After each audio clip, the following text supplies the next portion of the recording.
sois comme un parfum de bonne odeur. Tu règnes au milieu de nous, Seigneur. Alléluia. Tu révèles ta parole de gloire. Alléluia. Que toute l'honneur et la gloire te reviennent. Alléluia. Au nom précieux du Seigneur Jésus-Christ, nous avons adoré.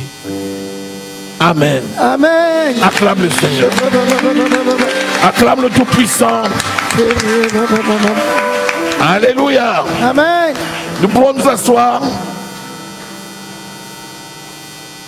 Nous allons partager la parole de Dieu et nous allons dire quelques mots sur l'offrande et le sacrifice.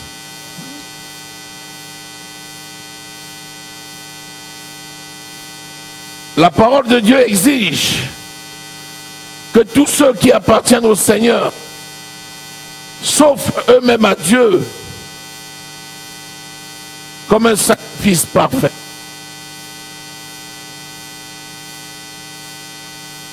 Nous allons échanger quelques paroles, quelques versets, pas beaucoup. Ce que je veux que tu comprennes, c'est que la finalité, c'est que l'Esprit veut te révéler juste que tu es un sacrifice vivant. Et qu'en tant que sacrifice vivant, tu as l'obligation spirituelle de t'offrir à Dieu. Alléluia.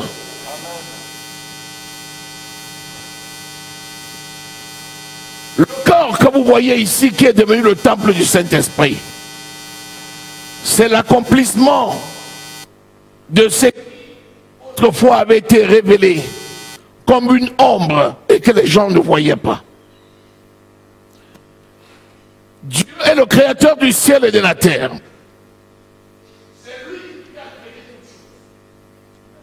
C'est à lui que revient l'honneur et la gloire pour toute sa création. Et il a fait toutes choses par sa parole vivante. C'est par la parole qu'il a tout créé. Tout est fait par la parole. Et la parole, c'est Jésus. Car au commencement était la parole. Et la parole était avec Dieu. Et la parole était Dieu. Jean chapitre 1, le verset 1er. Au commencement était la parole. Toute chose a été faite par elle. Et rien de ce qui a été fait n'a été fait sans elle. Cette parole, c'est Jésus. Et c'est par Jésus que ce qui était l'ombre des choses est devenu une réalité. Et c'est ce que nous allons voir. Exode au chapitre 35. Nous allons voir dans Exode 35 qu'à un moment donné, Dieu demande à son peuple choisi de bâtir un lieu pour venir y faire des sacrifices pour lui. Et ce lieu qu'il a bâti au départ, c'est le tabernacle.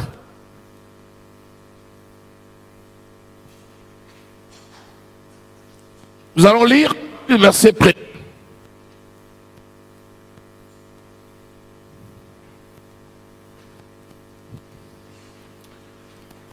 Moïse convoqua toute l'assemblée des enfants d'Israël et leur dit: voici les choses que l'Éternel ordonne de faire. Voici les choses que l'Éternel ordonne de faire. Donc c'est un ordre. Ce n'est pas optionnel. Tous ceux qui lui appartenaient dans ce temps-là avaient le devoir de le faire.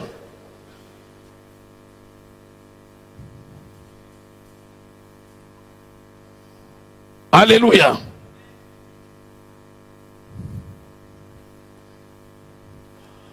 On travaillera 6 jours, mais le 7e jour sera pour vous une chose sainte. Un jour de repos, consacré à l'Éternel. Alléluia. Celui qui fera quelque chose ce jour-là sera puni. Ça, c'était la loi qu'il avait faite en ce temps-là. Alléluia. Alléluia. Amen. Ensuite, il va leur demander d'évoluer vers quelque chose d'important. Lisons à partir du verset 5. À partir du verset 4.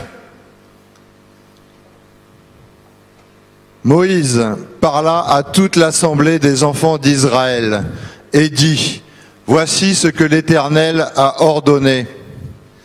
Prenez sur ce qui vous appartient une offrande pour l'Éternel.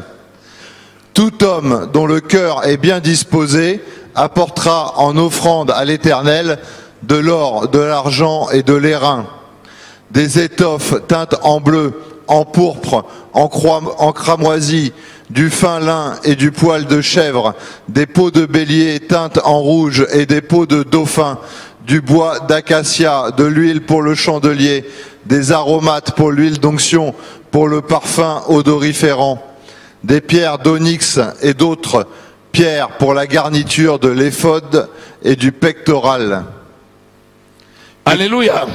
Amen. Pour la garniture de l'éphod et du pectoral, c'est-à-dire les tenues qui servaient aux sacrificateurs pour le service dans le tabernacle. Donc Dieu donne à Moïse ce qu'il doit faire. C'est un ordre. Et Moïse s'exécute. Ensuite, Dieu dit, et c'est ça qui est important, verset 5, toutes les personnes dont le cœur est bien disposé. Dieu travaille avec ceux qui sont présents. Dieu travaille avec ceux qui ont décidé de lui donner leur cœur. Dieu travaille avec ceux qui se sont eux-mêmes offerts à Dieu comme un sacrifice vivant. Voilà ceux avec lesquels Dieu travaille. Mais déjà dans ce peuple qu'il avait délivré, il laissait le soin à chacun d'offrir d'abord un cœur bien disposé avant d'être utilisé par lui pour construire le tabernacle. Est-ce que là c'est clair? Amen. Chapitre 36, disons le verset 1er.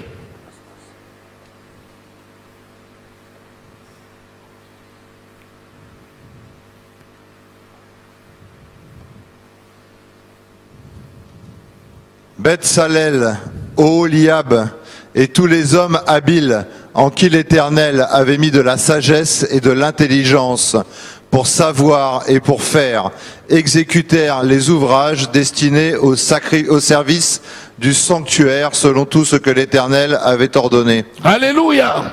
Amen. Beth-Salel, Oholiab et tous les hommes habiles, l'habilité. C'est la compétence que le Seigneur t'a donnée. Chacun qui est appelé a reçu une compétence. Cette compétence doit servir à bâtir le tabernacle, à bâtir le temple de l'Éternel, à bâtir le corps de Christ. Et il nous dit, en qui l'Éternel avait mis sagesse et intelligence pour faire, pour savoir et pour faire. C'est le Seigneur qui produit le savoir et le faire. Lorsqu'on a reçu le savoir et qu'on ne fait pas, ce n'est pas la faute de l'Éternel. Celui qui a reçu un appel, qui a une compétence et qui la met pas au service du corps de Christ, est lui-même responsable. Parce que Dieu qui donne l'appel, donne la provision, et quand il te donne le savoir, il sait aussi te donner la capacité de faire. Il a appelé des gens dont le cœur était bien disposé. Dans ce cœur bien disposé, il a mis intelligence et sagesse pour faire l'œuvre à laquelle ils ont été appelés.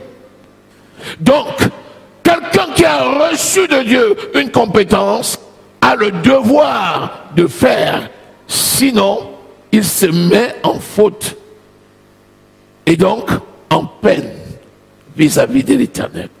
Est-ce que nous sommes là? Amen. Bien. Alors, au départ, il demande que les gens apportent.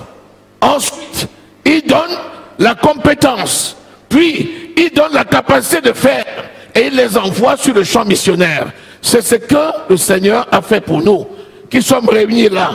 Nous sommes tous des appelés à qui le Seigneur a donné une compétence certaine, et cette compétence, c'est pour qu'elle soit mise en application.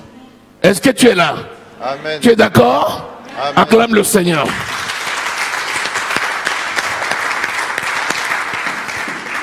Est-ce que tu sais ce que ça veut dire, l'acclamation? L'acclamation veut dire que tu apportes ton approbation. Celui qui acclame, c'est celui qui approuve. Si quelqu'un acclame sans approuver, il est un hypocrite. Acclame l'Éternel. Ah, là c'est bon. Là c'est bon. Alléluia. Ça, je vois que c'est bon. Et je sais que c'est bon. Alléluia. C'est merveilleux. Acclame encore l'Éternel. Acclame encore le Tout-Puissant. Acclame le Roi des Rois et le Seigneur des Seigneurs. Ah, ça c'est glorieux. Amen. Ah, ça c'est bon. Ça c'est très bon. Bon. Ça c'est bon. Amen. Bien. Donc l'acclamation est écrite dans le livre Venir de Dieu. Alléluia. Il est donc crédité pour ton compte dans le ciel. Amen. Dis, je suis riche. Au nom de Jésus-Christ. Je bâtis mon compte dans le ciel. Pendant que je suis sur terre. J'ai reçu l'intelligence. J'ai reçu la sagesse. J'ai reçu la capacité de faire. Et je m'engage à faire pour bâtir l'œuvre de Dieu. Amen. Acclame le Roi des Rois et le Seigneur des Seigneurs. Ça c'est glorieux. Alléluia. Amen. Bien. 2 Chroniques au chapitre 7. Vous savez, le Seigneur a suite dans les idées. Quand il donne une idée, il la poursuit. Alléluia. 2 Chroniques au chapitre 7. Et ici, nous voyons que Salomon va bâtir la maison que son père David avait préparée. Et ceux qui avaient apporté les matériaux pour bâtir cette maison, c'est ceux qui avaient entouré David lorsque Absalom, son fils, avait usurpé le titre et cherchait à le tuer. 1 Samuel au chapitre 22. Donc, vous voyez, ce qui va se passer ici, c'est le résultat d'une prise de conscience que les gens ont faite lorsque David était dans une situation difficile. Alléluia. David, c'est l'homme selon le plan de Dieu. C'est-à-dire un roi qui a su se repentir devant l'Éternel son Dieu, en dépit de toutes les fautes qu'il a pu commettre, et qui, par sa repentance, a touché le cœur de son Dieu, au point que il a eu ce titre célèbre qui est connu de tous, l'homme selon mon cœur. Alléluia. Lisons à partir du verset 1er. Lorsque Salomon eut achevé de prier, le feu descendit du ciel et consuma l'holocauste et les sacrifices, et la gloire de l'Éternel remplit la maison. Les sacrificateurs ne pouvaient entrer dans la maison de l'Éternel, car la gloire de l'Éternel remplissait la maison de l'Éternel. Tous les enfants d'Israël virent descendre le feu et la gloire de l'Éternel sur la maison. Ils s'inclinèrent le visage contre terre sur le pavé, se prosternèrent et louèrent l'Éternel en disant: car il est bon, car sa miséricorde dure à toujours. Alléluia. Amen. Acclame le Seigneur. Vraiment, c'est formidable. S'ils se sont inclinés, c'est parce que, 2 points, ils se sont dit: il est bon, car sa miséricorde dure à toujours. Si tu peux encadrer ça, c'est une raison suffisante pour que tu inclines en permanence ton front devant l'Éternel des armées. pour que tu te plies aux exigences de sa parole et pour que tu le serves jour et nuit. Car il est bon.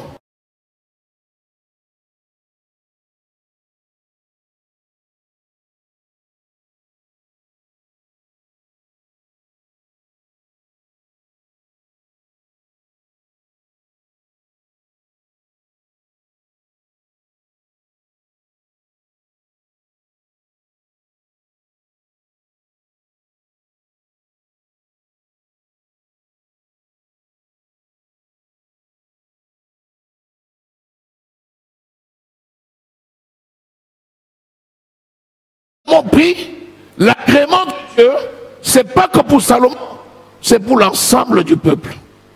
C'est pourquoi nous devons obéir à la parole de Dieu et mettre nos compétences au service du corps de Christ et de l'évangile à la gloire de notre Dieu. Alléluia.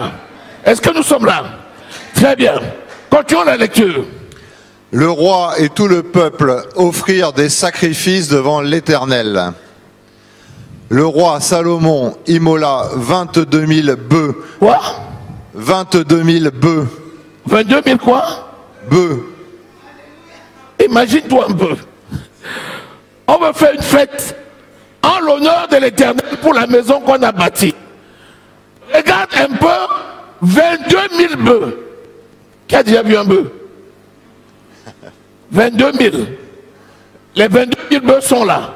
Ils vont être immolés pour le sacrifice. 22 000 bœufs. Continue. Et 120 000 brebis. 120 000 brebis. Hey, Salomon. 120 000 brebis. On met 22 000 bœufs. 120 000 brebis. Continue. Ainsi le roi et tout le peuple firent la dédicace de la maison de Dieu. Alléluia. Vous voyez, ce sacrifice-là qui se faisait en ce temps-là, d'animaux, ce sacrifice-là a utilisé 22 000 bœufs, 120 000 brebis. Vous voyez ça? Pour construire un temple à l'Éternel, pour présenter le temple. Si le sacrifice lui-même est déjà comme ça, qu'en est-il de ce qui est mis dedans? Vous vous imaginez? Oh, c'est toi qui es le temple du Dieu vivant. Rappelle-toi donc les ingrédients qui ont permis de te bâtir. C'est aussi pour toi que Jésus est allé à la croix. C'est pour toi qui s'est chargé des épines sur la tête. C'est pour toi qu'il a été cloué. C'est pour toi qu'il a été crucifié. C'est pour toi que son sang a coulé.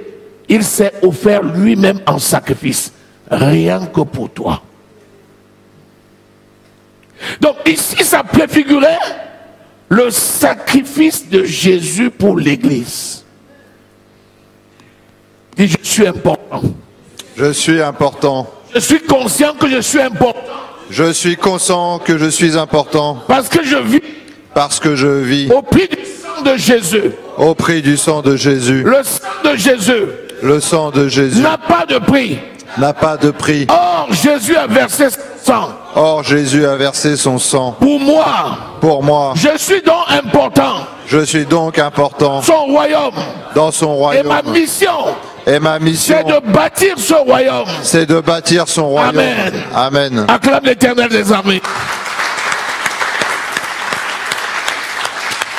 Alléluia. Lis le verset 12 maintenant. Le verset 12. L'Éternel apparut à Salomon pendant la nuit. L'Éternel apparut à Salomon pendant la nuit. Salomon a bâti, Salomon a fait la dédicace, et maintenant la réponse de l'Éternel vient. L'Éternel apparut à Salomon pendant la nuit. Et lui dit, j'exauce ta prière. J'exauce ta prière. Et je choisis ce lieu comme la maison où l'on devra m'offrir des sacrifices. Et je choisis, moi l'Éternel, seul lieu.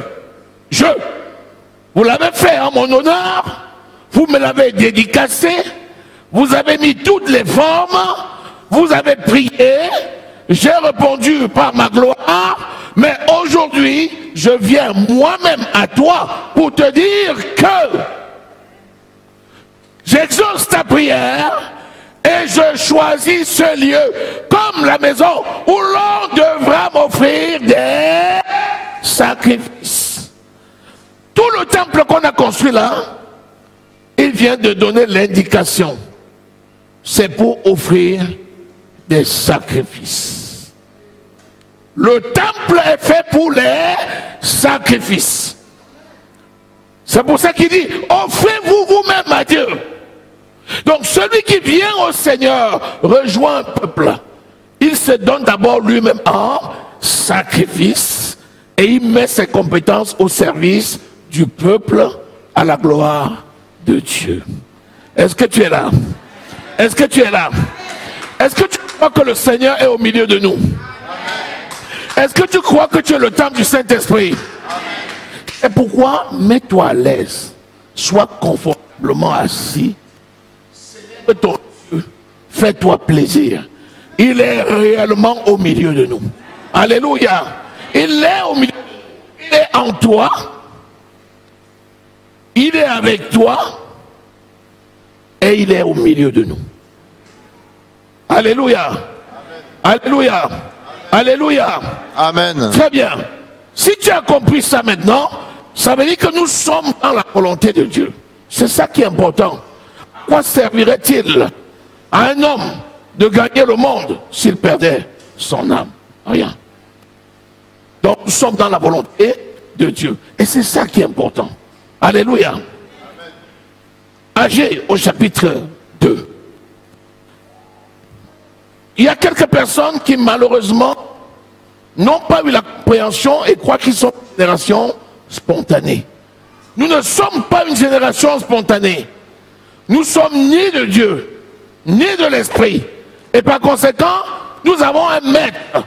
Et nous devons mettre en application les recommandations de notre maître. Alléluia. Lisons à partir du verset 1er. Le 21e jour du 7e mois, la parole de l'Éternel se révéla par Agé le prophète en ces mots. Parle à Zorobabel, fils de Shealtiel, gouverneur de Juda, à Josué, fils de Jotsadak, le souverain sacrificateur, et au reste du peuple, et dis-leur. Bien, voici. Quel est parmi vous le survivant Quel est parmi vous le survivant qui ait vu cette maison dans sa gloire première? Qui a vu cette maison dans sa gloire première? Et comment la voyez-vous maintenant? Et comment la voyez-vous maintenant? Telle qu'elle est, ne paraît-elle pas comme rien à vos yeux? Quand vous la voyez maintenant, elle peut paraître rien à vos yeux.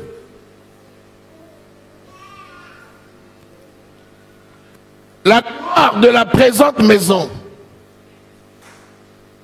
est supérieure à celle de l'ancienne maison.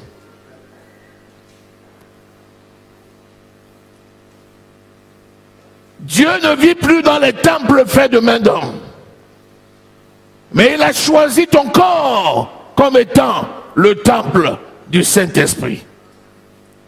Et par la présence de son esprit, il nous a glorifiés. Il est venu habiter en nous et il a fait de toi, de moi, un tabernacle vivant. Je ne sais pas si quelqu'un ici dit: je suis un tabernacle vivant. Je suis un tabernacle vivant. Le tabernacle du Dieu vivant. Le tabernacle du Dieu vivant. Là où je suis. Là où je suis. Dieu est. Dieu est. Acclame l'Éternel des armées.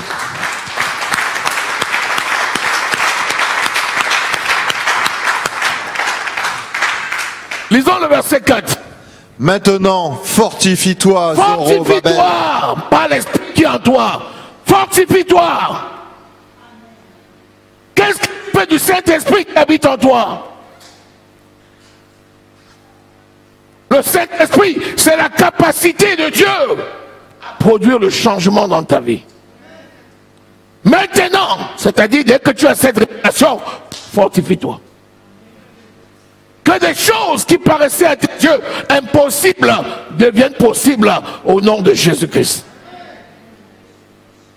Fortifie-toi. Que cette limite, cette barrière qui s'était dressée sur ton chemin, que désormais tu considères qu'elle est vaincue au nom de Jésus. Fortifie-toi. N'attends pas de Jésus de venir faire les choses pour lesquelles il t'a donné la capacité. N'attends pas que Jésus vienne décréter ton bonheur.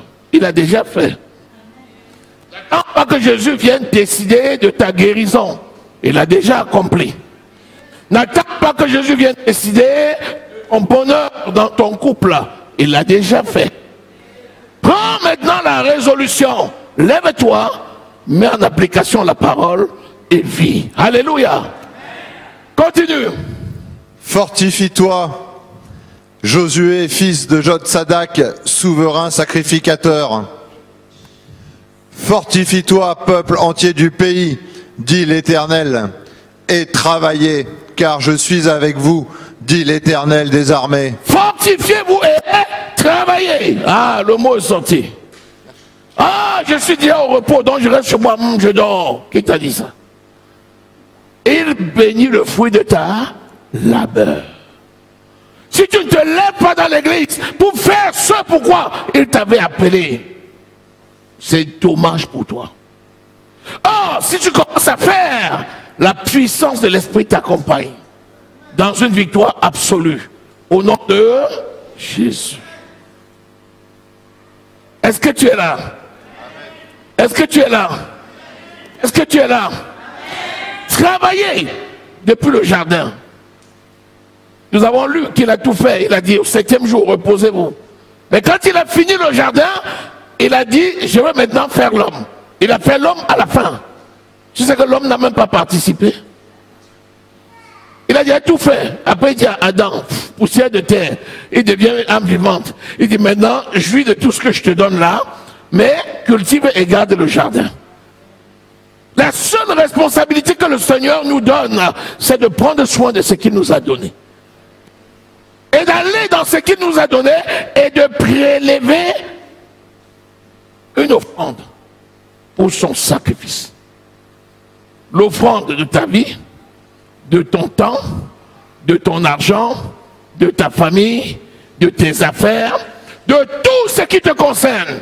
C'est l'Éternel qui t'a bâti. Tu dois aller prélever une offrande de ta vie pour la mettre au service de l'Éternel. Il ne te demande même pas ce qu'il ne t'a pas donné. Il ne nous demande que ce qu'il nous a donné. Est-ce que tu es là? Est-ce que quelqu'un est là? Est-ce que quelqu'un est là? Aïe, aïe, aïe, aïe, aïe. Il y a quelqu'un qui ne reçoit pas. Quelqu'un qui ne reçoit pas. La réponse, la réponse. Est-ce que quelqu'un est là? Amen. Aïe. Nombre au chapitre 1er. Maintenant, quand tu te donnes comme une offrande, tu dois te donner comme une offrande de bonne odeur. Nombre 1. Alléluia.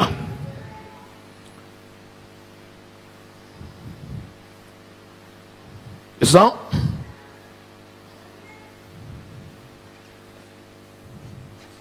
Non, pas nombre. Alléluia. 1. Alléluia. C'est important. Et il faut que de temps en temps tu te souviennes comme moi que nous sommes importants. Alléluia. Je ne suis pas n'importe qui. Je suis le Fils du Dieu vivant. Je suis le tabernacle vivant. Je suis le pain venu du ciel. Aïe, je suis important. Souviens-toi ça. Alléluia. Alléluia. Alléluia. Alléluia. Malachie, disons, à partir du verset 1er. Oracle, parole de l'Éternel à Israël par Malachie. Je vous ai aimé, dit l'Éternel. Ça, c'est certain. Je vous ai aimé, dit l'Éternel. Et vous dites, En quoi nous as-tu aimés?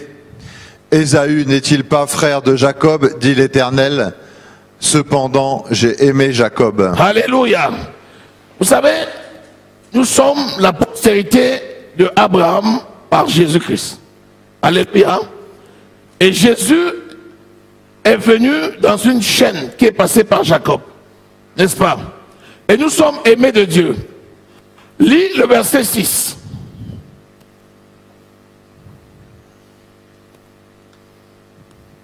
Un fils honore son père. Un fils honore son père. Et un serviteur son maître. Et un serviteur honore son maître. Si je suis père, Si je suis père, où est l'honneur qui m'est dû? l'honneur qui m'est dû. Si je suis maître, Si je suis maître, où est la crainte qu'on a de moi? ou la crainte qu'on a de moi, Dit l'Éternel des armées. À vous, sacrificateurs. à vous, sacrificateurs. Apocalypse 1,5, il nous dit qu'il a fait de nous un peuple de sacrificateurs. Et il dit maintenant, à vous, sacrificateurs, si je suis votre père, vous devez m'honorer. Un fils honore son père. Même si ton père a fait n'importe quoi, tu dois l'honorer. Alléluia. Est-ce que... Si. Moi, sacrificateur, si Jésus est mon maître, je dois le servir. Un serviteur honore son maître. Je dois honorer Jésus, mon maître. Alléluia.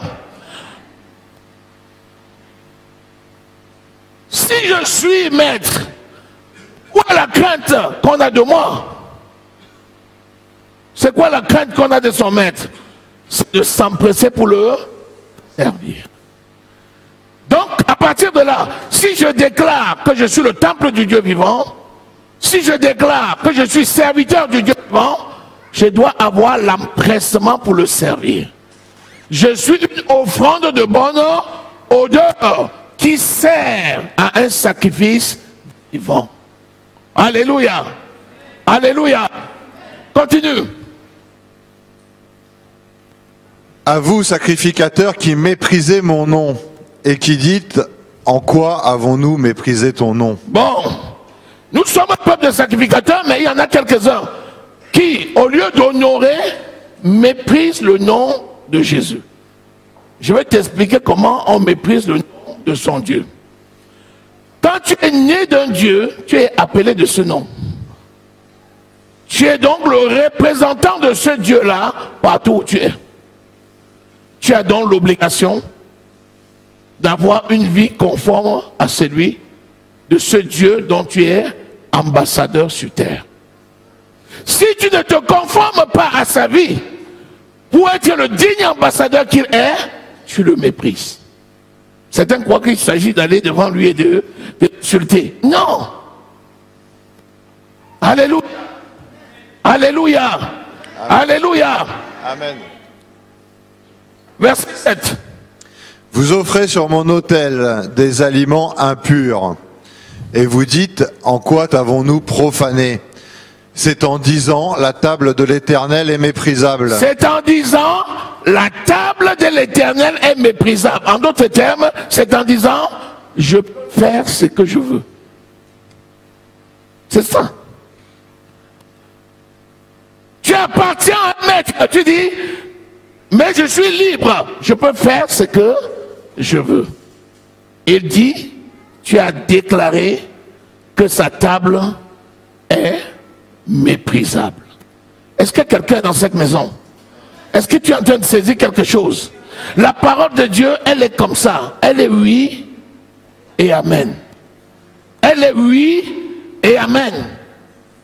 Est-ce que vous savez que Dieu, par son esprit, veille sur son corps pour qu'il soit irréprochable, sans tache, sans défaut, sans ride, sans ride. Pourquoi? Parce que Jésus est à la porte. Et il vient bientôt. Et il doit la trouver propre, sans tache, sans défaut, sans ride. Et c'est le travail du Saint-Esprit qui veut que nous soyons une offrande de bonne odeur. Continue. Quand vous offrez en sacrifice une bête aveugle, n'est-ce pas mal? Est-ce que tu es aveugle? Est-ce que tu es aveugle? Non. Alors, pourquoi tu fais des choses aveugles? C'est mal. Toi-même, tu n'es pas aveugle. Continue. Quand vous en offrez une boiteuse ou infirme, n'est-ce pas mal? Est-ce que tu es boiteux? Est-ce que tu es infirme? Non. On parle de l'infirmité spirituelle. Alléluia. On parle de quelqu'un qui boite sur le plan spirituel. C'est de ça qu'on dit. Il a fait de nous un sacrifice vivant. Nous sommes des êtres nés de nouveau. Aujourd'hui, s'il vient, nous sommes sauvés.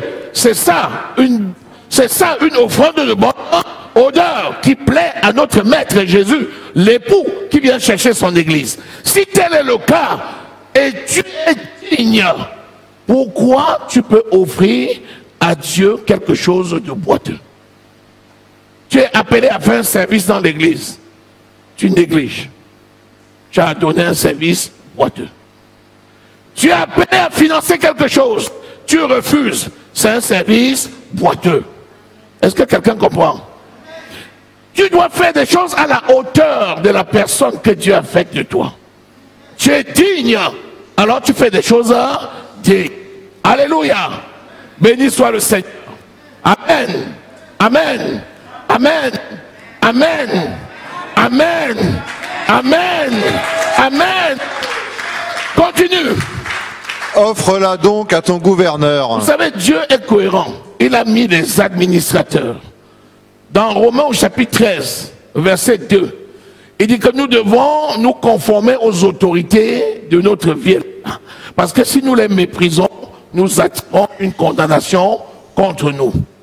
Il dit maintenant, tu te vois à côté de toi, quand bien tu habites toi. Tu ne m'offres pas le service qui est à la hauteur de ce que j'ai fait de toi. Je vais te montrer des gens que j'ai mis là. Je veux voir si tu es capable de leur donner ça. Allez, le préfet de la ville. Il dit maintenant, va donner un cadeau au préfet. Le gouverneur de ta ville, c'est le préfet. Allez, monsieur le préfet de Lyon, je t'apporte un cadeau. Tu apportes une bête aveugle. Le préfet dit, non merci, c'est gentil, merci. Le préfet va-tu le prendre? Il va te dire que ton boucher l'a ravitaillé hier. C'est gentil, c'est bon. Alléluia. Alléluia. Alléluia. Tu t'en vas, tu apportes une brebis boiteuse. Le prophète te demande, mais qu'est-ce qui est arrivé à cette brebis? Tu dis, je viens vous l'offrir. Il dit, vous devriez aller voir le vétérinaire. Est-ce que tu es là? Est-ce que tu es là? La suite. Te recevra-t-il bien? Te fera-t-il bon accueil? Dit l'Éternel des armées. Réponds. Si tu vas avec un tel cadeau chez le préfet, est-ce qu'il va l'accepter? Ton cas risque d'être lourd. On risque de t'inculper parce que tu as agressé. Refus de porter secours à un animal. Tu ne l'as pas amené chez le vétérinaire. Tu t'es amusé à la préfecture. Grave. Est-ce que quelqu'un est là? Allez, le verset 9, il dit quoi? Priez Dieu maintenant. Priez Dieu maintenant. Pour qu'il ait pitié de nous. Pour qu'il ait pitié de nous. C'est de vous que cela vient. C'est de vous que cela vient. Vous recevra-t-il favorablement, dit l'Éternel des armées. Voilà. La seule chose que nous avons à faire, chacun doit s'examiner. Tu connais ton appel. Tu sais pourquoi tu es là. Tu dois t'examiner. Et là où tu manques à un devoir, tu dois te repentir et continuer ta marche, Seigneur. Est-ce que quelqu'un est là? Pour bâtir l'œuvre de Dieu. C'est très... Alléluia. Hébreux, au chapitre 13. On l'a lu tout à l'heure. On va le relire parce qu'on va finir à ce niveau-là. Donc, le Seigneur nous amène ainsi à comprendre que nous sommes vraiment des privilégiés. Des gens qui ont reçu la grâce, à qui il a donné la capacité pour faire une œuvre glorieuse. et que la gloire qu'il nous a donnée est supérieure à celle d'antan. Et que par conséquent, nous devons nous souvenir que c'est par la grâce que cela est arrivé et faire la mission pour laquelle le Seigneur nous a appelés. Est-ce que quelqu'un est là? Lisons le verset 15. Par lui, Par Jésus, offrons sans cesse à Dieu un sacrifice de louange, offrons sans cesse à Dieu un sacrifice de louange, c'est-à-dire le fruit de lèvres qui confessent son nom. c'est-à-dire le fruit des lèvres qui confessent son nom. Et n'oubliez pas la bienfaisance et la libéralité, Et la libéralité, car c'est à de tels sacrifices que Dieu prend plaisir. tel sacrifice que Dieu prend plaisir. Toi, tu appartiens au Seigneur, tu dois rendre le témoignage de ce que Dieu a fait pour toi, tu dois être un bon ambassadeur de Christ, tu dois répandre partout la bonne odeur de Christ et tu dois apprendre à donner toute ta vie et tous tes moyens pour servir l'Éternel, ton Dieu. Alléluia. C'est à de tels sacrifices que Dieu prend plaisir. Est-ce que quelqu'un est là? Est-ce que quelqu'un a reçu cette parole? Acclame l'Éternel.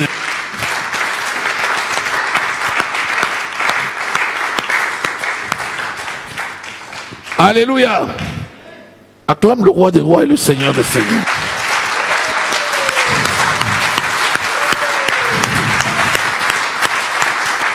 Le puissant des puissants. C'est lui qui est l'alpha et l'oméga, le commandement de la fin, le premier et le dernier. Alléluia. Amen. Cette parole est digne d'être reçue. Que le nom d'elle soit glorifié. Amen.